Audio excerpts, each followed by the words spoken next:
perpajakan internasional dan penetapan harga transfer. Oke, sebelumnya perkenalkan, nama saya Trianda Pratiwi, NPM 20.0102.0049 dari Universitas Muhammadiyah Magelang. Kemudian pada pembahasan pertama ini yaitu mengenai konsep awal mengenai perpajakan, yaitu di mana rumitnya hukum dan aturan yang menentukan pajak bagi perusahaan asing dan laba yang dihasilkan itu di luar negeri sebenarnya berasal dari beberapa konsep dasar. Dari konsep itu mencakup netralisis pajak, kemudian ada ekuitas pajak.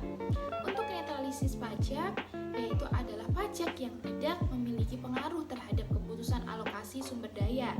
Kemudian untuk ekuitas pajak sendiri yaitu adalah berarti wajib pajak itu harus menghadapi situasi yang mirip semestinya untuk membayar pajak yang sama, tetapi terdapat ketidaksetujuan antar bagaimana menginterpretasikan konsep tersebut. Next, yaitu tentang keanekaragaman sistem pajak nasional, di mana pengelolaannya itu yang efektif atas potensi pajak untuk mengeluarkan adanya pemahaman sistem-sistem pajak nasional yang sangat berbeda dari suatu negara ke negara yang lain. Kemudian untuk perbedaannya itu berkisar dari jenis pajak dan beban pajak hingga perbedaan dalam penilaian pajak dan filosofi penagihan. Next, yaitu tentang jenis-jenis pajak, di mana jenis-jenis pajak yang pertama ada pajak penghasilan perusahaan, lalu ada pajak pemungutan, yang ketiga ada pajak pertambahan nilai, lalu ada pajak perbatasan, dan yang terakhir yaitu adalah pajak transfer atau pengiriman. Next ya, ke beban pajak, di mana beban pajak itu ketika semakin banyak perusahaan yang mengurangi tarif pajak perusahaan marginal itu, banyak pula negara yang memperluas dasar pajak perusahaannya. Kemudian dalam pajak nyata, tarif pajak efektif itu juga jarang sekali sama dengan tarif pajak nominal. Dapat diartikan yaitu tidaklah tepat untuk mendasarkan perbandingan antar negara pada tarif pajak wajib saja. Namun tarif pajak yang rendah itu tidak selalu berarti beban pajak yang lebih rendah. Namun secara internasional juga beban pajak itu harus selalu ditentukan dengan mengamati tarif pajak yang efektif. Oke, yang selanjutnya yaitu tentang sistem administrasi pajak, di mana terdapat dua sistem. Yang pertama yaitu ada sistem klasik pajak penghasilan perusahaan pada penghasilan kena pajak yang telah dibayarkan pada tingkat perusahaan dan tingkat pemegang saham. Lalu yang kedua yaitu ada sistem terintegrasi, di mana pajak-pajak perusahaan itu dan pemegang saham itu diintegrasikan untuk mengurangi atau menghilangkan pajak ganda atas penghasilan perusahaan. Oke, next yaitu ada intensif pajak luar negeri. Pajak negara menawarkan intensif pajak untuk menarik investasi luar negeri, dan intensif dapat berupa hibah tunai bebas pajak yang digunakan untuk biaya aktiva tetap dari proses industri baru atau pengampunan untuk membayar pajak selama beberapa periode waktu. Next, yaitu ada persaingan pajak yang membahayakan, di mana di dunia yang sekarang itu mengarah pada penurunan tarif pajak untuk penghasilan perusahaan yang merupakan dampak langsung dari kompetisi pajak itu sendiri. Nah, kompetisi yang dilakukan oleh suatu negara terhadap pajak itu akan bermanfaat jika dapat membuat pemerintah itu menjadi lebih efisien. Sedangkan untuk dampak yang berbahaya itu jika mengalihkan pendapatan pajak bagi pemerintahan yang sebenarnya memerlukan pendapatan tersebut untuk menyediakan jasa yang dibutuhkan oleh kalangan usaha. Next yaitu tentang pemajakan terhadap sumber laba dari luar negeri dan pemajakan ganda, di mana kebanyakan suatu negara itu menerapkan prinsip-prinsip dari seluruh dunia dan mengenakan pajak terhadap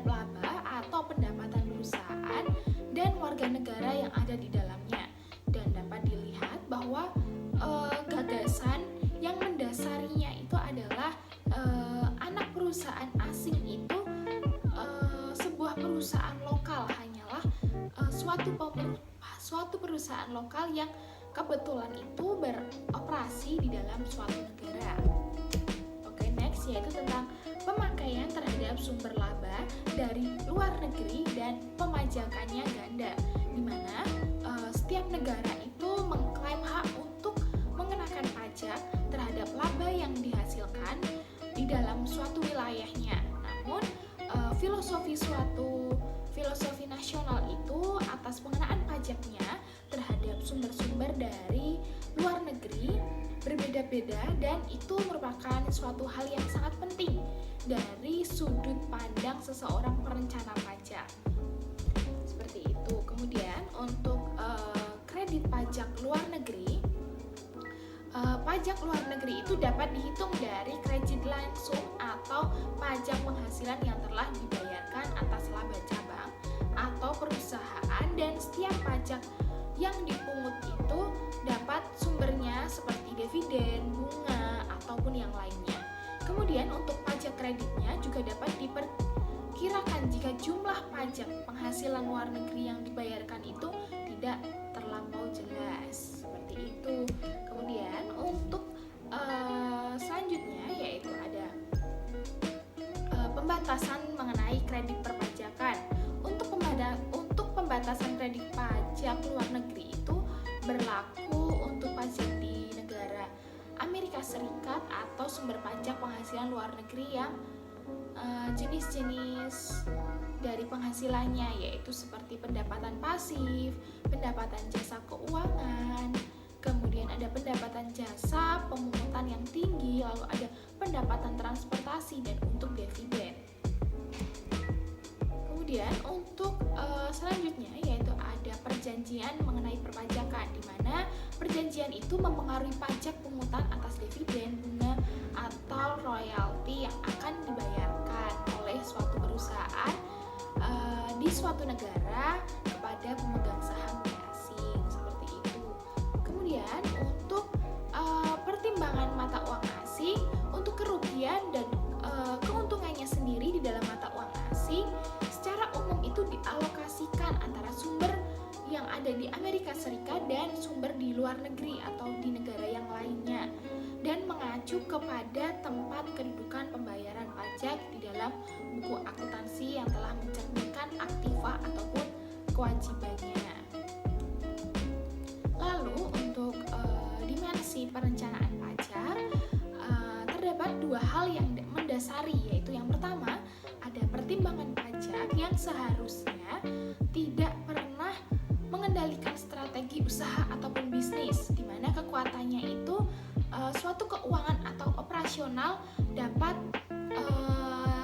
dari transaksi bisnis harus berdiri sendiri. Kemudian untuk yang kedua yaitu dasar mengenai perubahan hukum pajak secara konstan membatasi manfaat dari perencanaan pajak dalam jangka waktu yang sangat panjang. Lalu selanjutnya yaitu ada tentang pertimbangan organisasi, di mana jika operasi di luar negeri itu pada awalnya diramalkan akan mendatangkan sebuah kerugian mungkin ataupun menguntungkan secara pajak jika diorganisasikan secara cabang pada tahap awal, maka jika anak perusahaan itu diorganisasikan di sebuah negara atau tidak dikenakan pajak sama sekali, maka penangguhannya itu pajak akan terlihat sangat menarik seperti itu.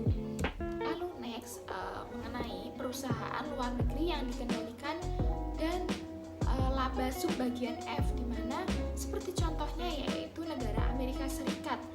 Negara tersebut itu menutup lubang mengenai kelemahan tersebut, dan dengan adanya perusahaan luar negeri dapat dikendalikan di provisi laba subbagian F, atau di mana subbagian F itu mencakup beberapa pendapatan penjualan dan jasa dengan pihak berhubungan yang istimewa.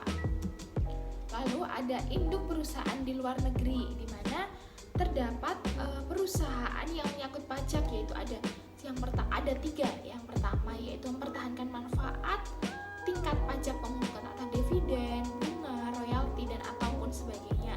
Lalu yang kedua ada penundaan pajak atas laba dari luar negeri. Yang ketiga ada penundaan pajak atas keuntungan dari penjualan, seperti itu. Lalu next yaitu ada perusahaan penjualan luar negeri, di mana contohnya Amerika Serikat itu menciptakan perusahaan penjualan di luar negeri FAC untuk mendorong ekspor dan memperbaiki posisi neraca pembayaran yang ada di negara Amerika Serikat yang semakin memburuk, seperti itu. Oke, yang selanjutnya yaitu ada tentang keputusan-keputusan mengenai pendanaan, di mana sebagaimana yang telah ditunjukkan untuk diagram berikut itu perusahaan itu diafiliasi mengenai pendanaan luar negeri juga dapat digunakan untuk mengalihkan laba dari negara yang pajaknya itu tinggi dan menjadi lokasi induk dari perusahaan atau perusahaan afiliase negara yang yudisi pajak rendah tempat perusahaan afiliasi yang memberikan pendanaan tersebut. Lalu next yaitu ada penggabungan kredit pajak, di mana laba yang digabungkan dari banyak sumber memungkinkan kelebihan kredit yang dihasilkan dari negara dengan tarif pajak yang tinggi itu untuk mengurangi laba yang diterima dari wilayah dengan tarif pajak yang lebih rendah, seperti itu. Kemudian untuk alokasi akuntansi biayanya yaitu alokasi biaya internal di antara kelompok perusahaan itu merupakan sarana lain untuk menggeser laba dari negara dengan pajak tinggi negara dengan pajak yang lebih rendah, dan paling umumnya alokasi beban overhead perusahaan sendiri itu kepada perusahaan afiliasi di negara-negara dengan pajak yang lebih tinggi. Lalu untuk lokasi dan penentuan harga transfer, yaitu lokasi dari sistem produksi dan distribusinya juga menawarkan suatu keuntungan dari perpajakan, di mana laba bagi sistem perusahaan secara keseluruhan itu dapat ditingkatkan dengan menentukan harga transfer yang lebih tinggi atas komponen yang telah dikirimkan dari anak perusahaan di negara-negara dengan tingkat pajak yang relatif rendah, sehingga atau harga transfer yang lebih rendah itu atas komponen-komponen yang dikirimkan dari anak perusahaan yang berada di negara-negara dengan tarif pajak yang relatif lebih tinggi. Lalu untuk penetapan harga transfer internasional yang dilihat dari variabel yang lebih rumit, dapat diketahui terdapat beberapa faktor, yaitu mengenai penentuan harga transfer yang dapat timbul di belakangan ini atau di akhir-akhir ini, di mana faktor-faktornya itu terdapat dari faktor pajak, lalu ada faktor tarif, lalu ada faktor daya saing, kemudian yang terakhir yaitu ada faktor evaluasi kerja. Yang selanjutnya yaitu mengenai prinsip wajar, di mana OEDC itu mengidentifikasi beberapa metode yang lebih luas untuk memastikan harga wajar, di mana terdapat beberapa metode, yaitu yang pertama ada metode harga tidak terkontrol yang setara, lalu yang kedua ada metode transaksi yang tidak terkontrol yang setara, kemudian ada metode harga jual kembali, lalu ada metode biaya plus atau biaya yang lebih, kemudian ada metode laba sebanding, kemudian ada metode pemisahan laba, dan yang terakhir ada metode penentuan harga yang lainnya. Kemudian untuk praktik harga transfernya sendiri, terdapat beberapa metode penentuan harga transfer yang digunakan secara bersamaan. Nah, terdapat juga beberapa faktor-faktor yang dapat mempengaruhi pemilihan metode harga transfer, yaitu antara lain tujuan dari perusahaan. Apakah tujuannya itu mengelola beban pajak, mempertahankan posisi daya saing perusahaan, ataupun mempromosikan evaluasi kerja yang setara. Oke, sekian presentasi dari saya. Jika ada kesalahan, mohon